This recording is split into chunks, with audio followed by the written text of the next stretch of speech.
Hi everyone, Jazz here. Halloween is over. Cue the Charlie Brown music by Vince Guaraldi. Thanksgiving is on the way.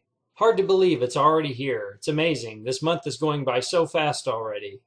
So, 'tis the season for hot tea and steaming mugs of hot cocoa topped with marshmallows. Some of my favorite drinks. I love hot beverages. It's finally getting cool enough where I can enjoy that. Okay, so it's been pretty busy recently, and I wanted to share with you a very special story. This past Tuesday, I was out doing an aerobic walk, and as you well know, now that we've moved the clocks backwards an hour, it gets dark so fast in the evening. So I just gotten home for the evening, changed into my walking gear, went out with my earbuds in, was having a nice, enjoyable walk. It got to be about 6:15, 6:20 in the evening. I'm on my way back home, and I'm walking through a portion of my neighborhood that's still under construction. New homes are being constructed. There's not many people living in this portion of the neighborhood yet. And I just happen to notice that in the darkness, dark because there's not even any street lights really up yet, there's a little lump on the curb, sitting on the curb. And I'm wondering, well, what is that? And I look closer, and it's a little black and white kitten. Really surprising to just see it sitting there so calmly, just staring at me. And I said, well, hello, little one. Well, what are you doing there? You need to get back home. It's getting dark out. So, I got my earbuds in still, and so I don't really hear anything. I'm just walking on. And for some reason, I thought, I need to look back. I don't know why. Something just told me to. I look back behind me, and that little kitten is struggling to keep up and walk after me. So it looks like it's limping. It's obviously in some sort of distress. And so I stop, pop my earbuds out, and hear it mewing at me, mew, mew, mew. It's just so cute, so adorable. I mean, my heart melted immediately, but I could tell something was wrong. Its right back hind leg was kind of like dragging or staggering or something. So I pick it up, I carefully hold it in my hands up next to me. It immediately starts purring and mewing, and it's just so happy to be held. It starts snuggling up next to my chest. My heart's melting. So I'm walking home very cautiously and carefully, and I bring it home and put it on my front porch. And I'm going to post some pictures here, some photos from that night, and you can see such a beautiful little kitty, so cute, so endearing, so innocent looking. And so I put it on the front porch. I notice it hobbling around some more. And I'm thinking, okay, something's wrong. I don't quite know what. I mean, I'm not a veterinarian, but I can tell something's amiss. So then I end up bringing out a little bit of food, some water, and immediately the kitten takes right to the food and water. I mean, just ravenously, like, oh my gosh, this is the first time I've seen food and water in I don't know how long. I mean, it's crazy. Its fur is fairly nice looking. It doesn't look like it's matted or real dirty, like it's been out in the elements for very long. So I'm not sure how long it's been out and about.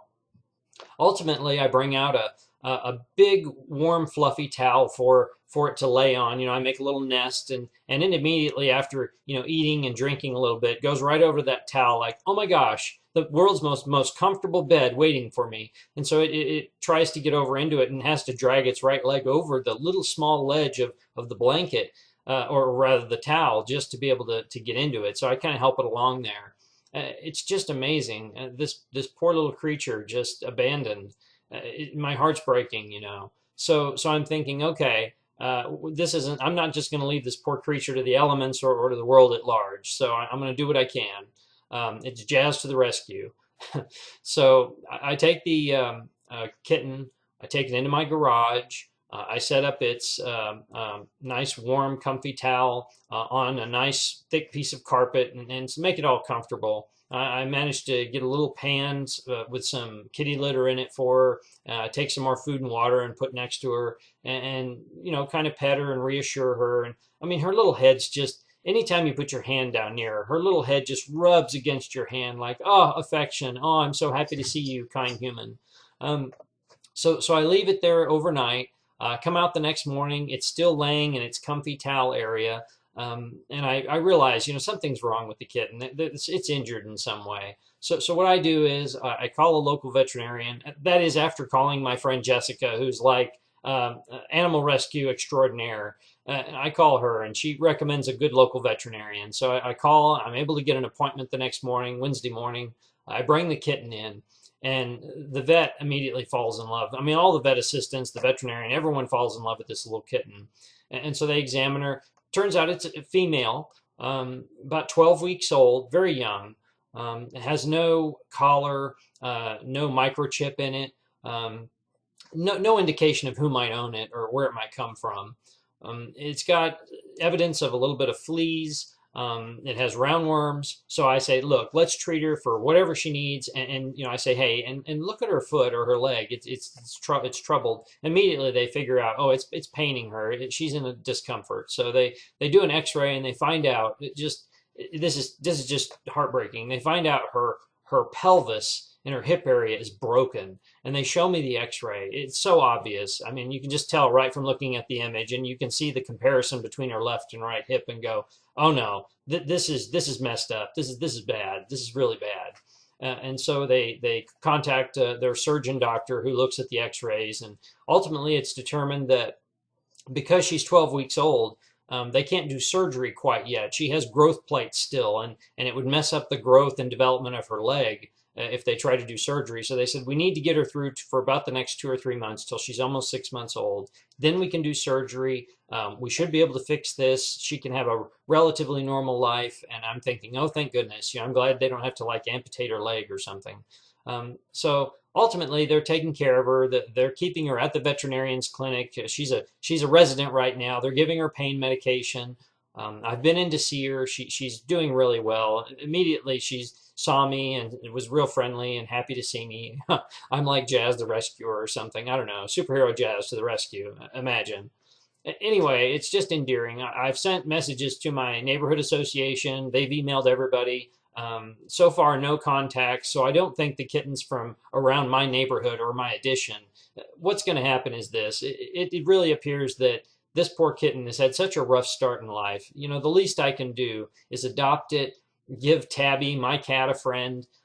Tabby, of course, is a rescue pet from the animal shelter, local animal shelter. So at least I can say I'm trying to make 2 cats' lives a little bit better, give her a nice home. Ultimately, I'm left, of course, with naming this poor kitten. And I said, well, because she has this black and white patterns, I'm going to name her Patches. And the vet assistant, she says, oh, that's perfect. I like that. Patches, really cute. So now her name's Patches, and I'm going to go check in on her after the weekend. They're keeping her, as I said, over there at the vet's clinic for observation and care. And then we'll see what happens next week. But it looks like Jazz has another adopted family member. She's really endearing. She's very cute. I'll post some more pictures very soon. This one photograph I'm posting now, it's her in her cage at the veterinarian's clinic. She's eating really well. She's in good spirits. She's not in any pain. They're giving her round-the-clock pain meds. So she's doing really well. I'm really happy to see her doing so well. And as I said, they're treating her for roundworms and fleas and all sorts of things. They're going to give her booster shots and whatever she needs. And I'll take care of it. It's all good. This is going to be a new family member. So I wanted to share that with you.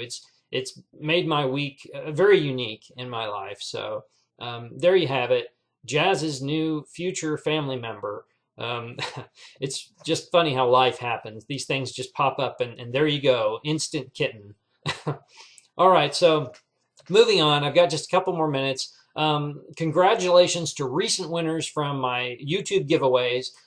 The Sunday, October 25th giveaway. Congratulations, Missy Chasen. I hope I'm pronouncing your name right. Missy Chasen for the $10 Amazon gift card. And then the Saturday, October 31st giveaway, the Halloween giveaway, goes to Esther Rogers. Congratulations to you, Esther. $10 Amazon gift card goodness. Happy spending to both of you. It's fantastic. Who doesn't love a little bit of money around the holidays, right? Little bit of gift power, purchasing power from Amazon.